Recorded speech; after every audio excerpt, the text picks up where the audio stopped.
नमस्ते ओं गम गणपतये नमः स्वर्णलक्ष्मी नमस्ते अस्तु परब्रह्म स्वरूपिणी राज्यं देहि धनं देहि सर्वकामांच देहि मे స్వర్ణలక్ష్మి అమ్మవారు ప్రతి ఒక్కళ్ళకి చక్కగా బ్రహ్మ జ్ఞానాన్ని ఇవ్వాలని తద్వారా ప్రతి ఒక్కళ్ళు చక్కగా నవ్వుతూ హ్యాపీగా ప్రతి దాన్ని ఎంజాయ్ చేసే విధంగా ఉండాలని చెప్పేసి మనం అమ్మవారిని కోరుకుందాం. అంతేకాకుండా ప్రతి ఒక్కళ్ళకి చక్కగా రాజ్యం దేహి నాయకత్వ లక్షణాలని ఒక అధికారాన్ని పవర్ని అథారిటీని అమ్మవారు ఇవ్వాలని, అలానే ధనం దేహి ప్రతి ఒక్కళ్ళకి విపరీతమైన ధనం ఇవ్వాలని, ఎక్కడుంటే అక్కడ ధనం ఉండాలని, ఆఫీసుల్లోనూ బ్యాంకుల్లోనూ ఇళ్లల్లోనూ ధనం శుభ్రంగా నింపుకొని ఉండాలని చెప్పేసి, అంతేకాకుండా సర్వకామార్థ సిద్ధి అనుకున్న పనులన్నీ అనుకున్న విధంగా అమ్మవారి ఇమ్మీడియట్లుగా నెరవేర్చే విధంగా మన అందరినీ ఆశీర్వదించాలని, అందరూ చక్కగా ఉండాలని చెప్పేసి అమ్మవారికి నమస్కారం చేసుకుంటూ, దానికి ముందుగా గణపతిని మనకి ధనాకర్షణ శక్తిని ప్రతి ఒక్కరికి ఇవ్వాలని చెప్పేసి మనం కోరుకుందాం.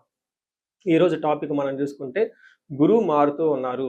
ఎప్పుడు మారుతూ ఉన్నారు? జూన్ 2వ తారీఖున గురువు మారుతూ ఉన్నారు. అయితే ఏంటి, నాకు లాభం ఏంటి, గురువు మారితే ఏంటి, దానివల్ల నేను నాకు అసలు ఏంటి అని మనం ప్రతి ఒక్కళ్ళు ఆలోచించుకుంటూ ఉంటాం. గురువు వచ్చేటప్పటికి 5 రకాల 6 రకాల ముఖ్యమైన పనులు చేస్తూ ఉంటారు. గురువు చాలా రకాల పనులు చేస్తుంటారు. ముఖ్యమైనవి మన ఇండివిజువల్ లైఫ్లో మనకి ప్రభావం చూపించేది ఫస్ట్ వచ్చేటప్పటికి ధన సంపాదనలో ఐశ్వర్యం కావాలంటే గురువు యొక్క అనుగ్రహం మనకు ఉండాలి. రెండోది సంతానం, పిల్లలు చక్కగా ఉండాలి, వాళ్ళు చదువుకోవాలంటే గురువు యొక్క అనుగ్రహం మనకు ఉండాలి. తర్వాత మనకి జ్ఞానం, అద్భుతమైన జ్ఞానం మనకు ఉండాలి. ఓకే, మనం చేసేది మంచినా చెడునా దాని గురించి లోతైన అవగాహన ఉండాలి. మనం చదువుకున్న జ్ఞానం మనకు ఉపయోగపడాలంటే గురువు యొక్క కృప మనకు ఉండాలి. అంతేకాకుండా ధర్మచింతన, మనం ఫాలో అయ్యేది కరెక్ట్ మార్గంలో ఉన్నామా, లేదంటే సన్మార్గంలో ఉన్నామా, లేదంటే తెలవకుండా వేరే మార్గంలో ఉన్నామా, రాంగ్ గైడెన్స్లో ఉన్నామా, రాంగ్ ఇన్ఫ్లుయెన్స్తో ఉన్నామా, ఇలాంటి యొక్క అన్ని విషయాలు మనకి గురువు ద్వారానే తెలుస్తుంది.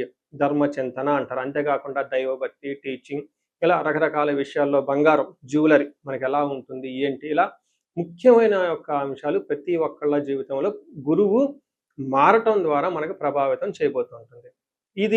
అయితే ఈ గురువు మార్పులో ఇంకా 2-3 ముఖ్యమైన ఇంపార్టెంట్ పాయింట్లు తెలుసుకోవాలి.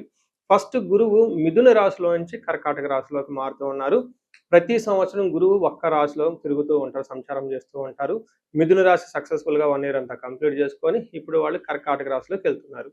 అయితే కర్కాటక రాశిలోకి 12 సంవత్సరాల తర్వాత వచ్చి ఉన్నారు కాబట్టి ఈ యొక్క కర్కాటక రాశిలో గురు సంచారం చాలా ముఖ్యమైనది. ఎందుకంటే కర్కాటక రాశిలో గురువు ఉచ్చ స్థానంలో ఉన్నారు. మంచి చక్కగా ఈ సంవత్సరం అంతా పిల్లలు ఎవరు పుట్టినా కానీ వాళ్ళకి గురువు జాతకంలో వచ్చే స్థానంలో ఉండి మంచి యోగ్యతను ఇస్తూ ఉంటారని మనం చెప్పుకోవచ్చు. సో ఈ యొక్క ఉచ్చ స్థానంలో ఉన్న గురువు సంపూర్ణమైన ఫలితాన్ని, చక్కటి ఫలితాన్ని ప్రతి ఒక్కరికి ఇస్తూ ఉంటారు. అయితే వాళ్ళ యొక్క ప్రభావం 12 మనుషుల మీద ఉంటుంది. ఈ మనుషులందరూ 12 రకాల రాశులుగా విభజించడం జరిగింది. కొన్ని రాశులకి, చాలా వరకు రాశులకి అనుకూలంగాను, కొన్ని రాశులకు ప్రతికూలంగాను, కొన్ని రాశులకి సామాన్యంగాను ఉండే అవకాశం ఉంటుంది. మనం కర్కాటక రాశి కనుక చూసుకుంటే చాలా వెరీ ఇంట్రెస్టింగ్. ఈ రాశి వాళ్ళకి చాలా మిక్స్డ్గా గ్రంథాలు వివరించడం జరిగింది. ఒకటి, జన్మరాశిలో గురువు సంచారం చేస్తూ ఉంటే మంచిది కాదు అని చాలా రకాలైన గ్రంథాలు వివరించడం జరిగింది. అయితే కర్కాటక రాశి వాళ్ళకి విశిష్టత ఏంటంటే, ఈ రాశిలో గురువు ఉచ్చ స్థానంలో ఉండటంతో ప్రతికూల పరిస్థితులు అంత ఎక్కువగా ఉండవు. ఏదైనా ప్రతికూల పరిస్థితులు జరిగినా కానీ దాని యొక్క ఉద్దేశం చాలా బాగుంటుంది, ఫ్యూచర్లో చాలా మంచి రిజల్ట్ వస్తుందని మీరు చాలా గమనించుకోవాలి. ఇది నేను చాలా గ్రంథాలతో చదవటంతో పాటుగా లాస్ట్ 3-4-5 years జాతకాలు ఇండివిజువల్గా చూసిన దాన్ని బట్టి రెండింటిని కంపారిజన్ చేసుకుని థీరీస్ ఏం జరిగాయి, రియల్ లైఫ్లో ఎలా ఉంది, ఏం జరిగిందనే ఉద్దేశంతో ఇక్కడ షేర్ చేయడం జరిగింది. ఫస్ట్ మనకి మహర్షులు ఏం చెప్పారు అని దాన్ని చూసుకొని రియల్ టైంలో ఎలా ఉంది, ఎలా కేస్ స్టడీస్ ఉందో మీకు చెప్తాను. జన్మరాశిలో గురువు సంచారం చేస్తూ ఉంటే ఏమవుతుంది? రాజకోప, యశోహాని, నిరుద్యోగం, విరోధకం, బుద్ధి భ్రంశౌ, సౌభాగ్యం, తర్వాత సౌభాగ్య హాని. గురు జన్మరాశి గతే అని చెప్తారు. అంటే జన్మరాశిలో కనుక గురువు ఉంటే ఏమవుతుంది? రాజకోప అంటే మీ పై ఉన్న అధికారులతో గొడవలు వచ్చే అవకాశం ఉంటుంది, గవర్నమెంట్ అఫీషియల్తో గొడవలు వచ్చే అవకాశం ఉంటుంది.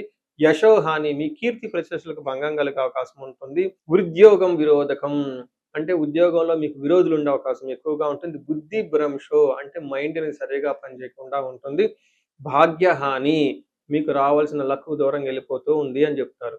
ఇన్ రియల్ టైంలో చూసుకుంటే ఉద్యోగంలో అపకీర్తి వస్తుంది, చికాకులు ఉంటుంది, బ్రెయిన్ అని సరిగా పనిచేయదు, సంపదలకు హాని కలుగుతుంది, అలానే అవమానము, కంగారు, శత్రువృద్ధి, చేసే పనుల్లో ఆటంకాలు కలుగుతూ ఉంటాయి అని చెప్తారు. అయితే ఇక్కడ దీని మీనింగ్, లిటరల్ మీనింగ్ ఎలా ఉంటే రియల్ టైంలో ఎలా ఉంటుందంటే, నేను చూసిన జాతకాల్లో చాలా వరకు కొన్ని విషయాలు చాలా పాజిటివ్‌గా ఉంటుంది. ఒకటి, పిల్లలు కావాలనుకునే పిల్లలు బాగుంటుంది, మ్యారేజ్ కావాలనుకునే వాళ్ళకి మ్యారేజ్ బాగుంటుంది, తీర్థయాత్రలు ఎక్కువగా చేస్తారు. అయితే ఒక్క విషయాన్ని బాగా గమనించుకోవాలి. ఇక్కడ మనకి రాజకోప అంటే పై బాస్‌తో లేదంటే అఫీషియల్‌తో గొడవలు వచ్చే అవకాశం ఖచ్చితంగా ఉంటుంది.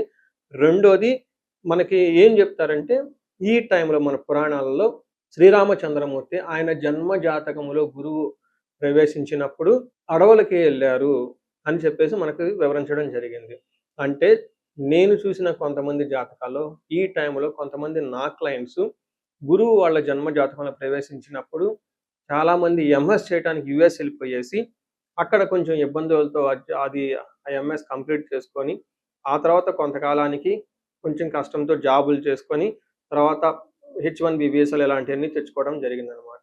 అంటే ఏమవుతుంది, ఉన్న పొజిషన్ నుంచి దూరంగా వెళ్ళిపోతారు, ఇబ్బందులు పడతారు, కానీ ఫైనల్‌గా మంచి జరుగుతుంది.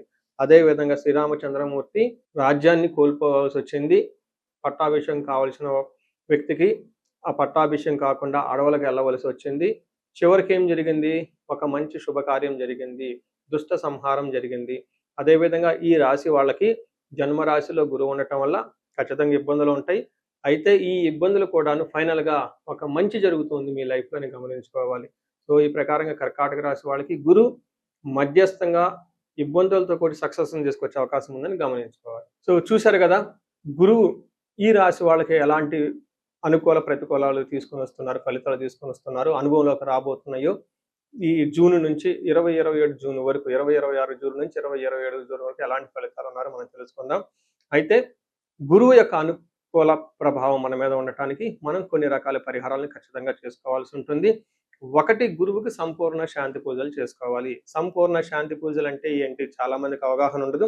గురు గ్రహానికి మన శాస్త్రాల్లో, గ్రంథాల్లో ఏదైనా గనక ఒక గ్రహం మనకి సరిగా అనుకూలించకపోతే ఆ యొక్క గ్రహం యొక్క ప్రతికూల పరిస్థితుల నుంచి అనుకూలంగా మార్చుకునే ప్రక్రియ ఉంటుంది. దీనికి పరిహారాలు అంటారు.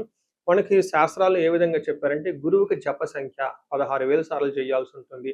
అధిదేవత, ప్రత్యధి దేవత ఇంకొక 3,000, 2,000 సార్లు చేయాల్సి ఉంటుంది.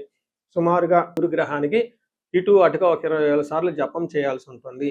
అలానే గురుగ్రహానికి తర్పణం చేయాల్సి ఉంటుంది, గురుగ్రహానికి దానం చేయవలసి ఉంటుంది, గురుగ్రహానికి హోమం చేయవలసి ఉంటుంది. ఇలా ఈ 4 రకాల ప్రక్రియలను ఎవరైతే చేస్తారో గురుగ్రహ సంపూర్ణ శాంతి పూజలు అంటారు. అయితే ఇండివిజువల్గా వాళ్ళు చేసుకోవటం కష్టం కాబట్టి సద్బ్రాహ్మణుల్ని, దేవాలయాల్లో ఉన్న పండితుల్ని, లేకుంటే గురువు యొక్క మంత్రాన్ని తీసుకొని వాళ్ళు కొన్ని లక్షల సార్లు, వేల సార్లు ఉపాసన చేసి చక్కగా సాధన చేసిన వాళ్ళ దగ్గరికి వెళితే ఆ మంత్రం వాళ్ళ ద్వారా సిద్ధించి గురువు యొక్క అనుకూలం మీకు అనుకూలంగా ఉంటుంది. ఇది కాకుండా గురువుకి సంబంధించిన దేవాలయాలు అంటే మేధా దక్షిణామూర్తి కానివ్వండి, లేదంటే హయగ్రీవ సంబంధించిన దేవాలయాలు చక్కగా విజిట్ చేయటం చాలా మంచిది. ఇంకా ముఖ్యంగా గురు గ్రహం యొక్క శాంతికి మీరు ఆశ్రమాలు చక్కగా విజిట్ చేయొచ్చు. భగవద్గీత, పురాణాలు, వేదాలు, వేదాంతాలు, ఇలా యాన్షియంట్ స్క్రిప్చర్స్, పురాతనమైన గ్రంథాలను తెలుసుకొని అర్థం చేసుకుంటే చాలా బాగుంటుంది. గురుగ్రహ శాంతి గురించి ఇంకొకటి ముఖ్యమైనదంటే మీకు చదువు చెప్పిన గురువుల్ని వాళ్ళ దగ్గర ఆశీర్వాదం తీసుకోవడం చాలా ఇంపార్టెంట్. సాధువుల్ని, తర్వాత మీ ఇంటికి ఎప్పటి నుంచో అనాదిగా ఉన్న పురోహితులు, బ్రాహ్మణులు వాళ్ళు మీకు మంచి చెడు చెబుతుంటారు. అలాంటి వాళ్ళని మీరు సత్కరించడం, గౌరవించటం, వాళ్ళకి దక్షిణలు ఇవ్వటం, ఇవన్నీ చేస్తే గ్రహం యొక్క అనుకూలం మీకు అనుకూలంగా ఉంటుంది. అంతేకాకుండా గురువు యొక్క అనుకూలమైన పరిస్థితులకి మీరు గురువులకు సంబంధించిన దత్త చరిత్ర చదువుకోవటం ఇంకా చాలా బాగుంటుంది. ఇంకా మీరు ఆశ్రమాలలో కనుక కొన్ని రోజులు కనుక టైం స్పెండ్ చేయగలిగితే అక్కడ యోగా చేయటం, మెడిటేషన్ చేయటం ఇవన్నీ చేస్తూ ఉంటే గురు గ్రహం యొక్క బలం పెరిగి ఇప్పటిదాకా మనం చెప్పుకున్న పరిస్థితుల్ని చక్కగా ఇంకా మంచి అద్భుతమైన రిజల్ట్ వచ్చే అవకాశం ఉంటుంది. ఇన్ కేసు ప్రతికూలమైన పరిస్థితులు ఉన్నా కానీ ఆ ప్రతికూలమైన పరిస్థితులను అధిగమించి చక్కగా లైఫ్ అంతా ముందుకెళ్ళడానికి అంత అవకాశం ఉంటుంది. ఈ సంవత్సరం ఈ గురువు యొక్క కర్కాటక రాశిలో ఉన్నంత వరకు 12 రాశుల వారికి చక్కగా అష్టైశ్వర్యాలు కలగాలని, భోగభాగ్యాలు కలగాలని చెప్పేసి, చక్కగా ఉండాలని చెప్పేసి నేను కోరుకుంటున్నాను. నమస్తే.